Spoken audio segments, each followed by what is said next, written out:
Sosok lelaki Majusi yang meninggal dalam keadaan Islam, seperti apa kisahnya? Sebelum sahabat Syakur Islam menonton video kami ini, jangan lupa klik subscribe dan like agar sahabat dapat menonton video kami selanjutnya. Siapapun yang bersungguh-sungguh menyesali dosanya lalu melakukan taubat dan mengikuti segala perintah Allah pastilah akan mendapat perlindungan. Seperti kisah lelaki Majusi yang meninggal dalam keadaan Islam padahal semasa hidupnya penuh dengan perbuatan yang tidak dibenarkan dalam Islam. Kisah lelaki Majusi ini dibagikan oleh Abdullah bin Mubarak yang kemudian ditulis oleh Utsman bin Hasan bin Ahmad Asis Syakir dalam buku Durratu an-Nasihin fi al-Wad wa al-Irsyad. Abdullah bin Mubarak bercerita, suatu hari saya melaksanakan ibadah haji, lalu saya istirahat di Hijr Ismail lalu tertidur, di dalam tidur saya bermimpi bertemu Rasulullah. Beliau bersabda, apabila engkau kembali ke Baghdad, pergilah ke tempat ini dan carilah seseorang yang bernama Bahram al-Majusi. Sampaikan salam kepadanya dan katakan kepadanya bahwa Allah menyukaimu.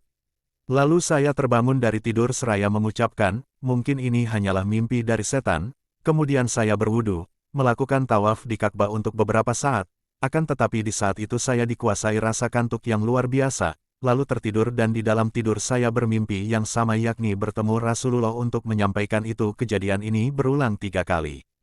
Ketika selesai melaksanakan ibadah haji lalu saya pulang ke Baghdad untuk mengunjungi tempat yang disampaikan Rasulullah. Saya mencari rumahnya Bahram al-Majusi, kemudian menjumpai seorang laki-laki tua. Perbuatan dosa yang dilakukan Bahram al-Majusi. Abdullah bin Mubarak kemudian mengetahui bahwa laki-laki tua yang ada di hadapannya ini adalah Bahram al-Majusi. Saya bertanya, apakah engkau yang bernama Bahram al-Majusi? Dia menjawab, benar. Saya dikenal sebagai orang yang memberi pinjaman kepada masyarakat dengan cara yang baru, rentenir, akan tetapi menurut saya ini baik. Saya menjawab, ini haram, salah, menurut Nabi Muhammad.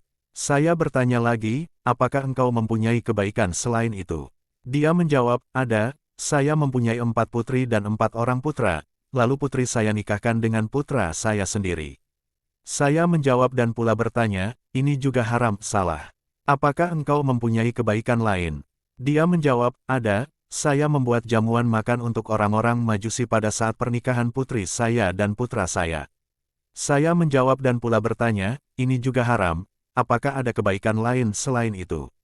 Dia menjawab, ada, dahulu saya mempunyai putri yang sangat cantik dan saya tidak menemukan pasangan yang sebanding dengannya. Maka saya nikahi sendiri dan aku jamui makanan pada saat pesta pernikahan yang dihadiri lebih dari 1000 orang Majusi. Saya menjawab dan bertanya lagi, ini juga haram. Apakah ada kebaikan lain yang engkau lakukan selain itu? Dia menjawab, ada, suatu malam saya hendak menyetubuhi putri saya di atas ranjang, tiba-tiba ada seorang wanita beragama sepertimu Islam memasuki rumahku dan memadamkan pelita, lampu kemudian saya menyalakan pelita saya lagi lalu dia keluar. Lalu dia masuk lagi untuk memadamkan pelita rumahku lalu saya menyalakan lagi lalu dia keluar. Itu terjadi sampai 3 kali. Dalam hati saya berkata, jangan-jangan wanita itu adalah pencuri. Lalu saya ikuti dia dari belakang sampai kembali ke rumahnya dan saya melihat dia mempunyai 4 anak. Ketika wanita itu masuk anak-anaknya berkata, Ibu, apakah engkau membawakan makanan untuk kami? Sebab kami tidak bisa lagi menahan rasa lapar. Lalu ibunya meneteskan air mata seraya berkata, saya malu untuk meminta kepada selain Allah, sedangkan yang aku minta adalah seorang Majusi.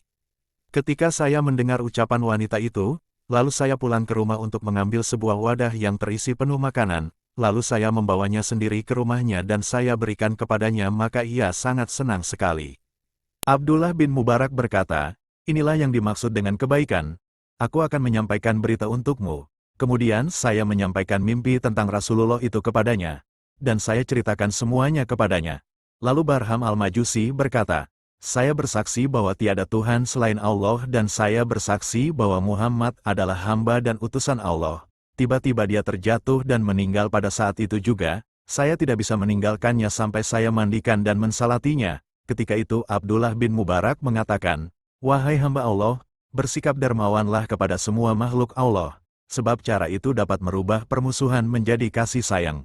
Sahabat sekalian, semoga kisah ini dapat bermanfaat bagi kita semua. Amin ya Rabbal Alamin.